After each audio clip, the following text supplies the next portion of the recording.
Hi there, welcome to KA Designs. Today we'll be going over attachment for our Restylane compatible control ring for the Contour, Defyne, Refyne, and Kysse products. We'll start by grabbing our syringe here and removing the current control ring just by clicking it off.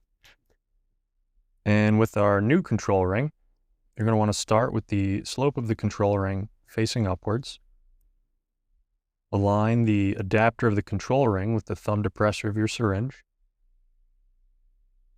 Start it just like that, and then simply click it on.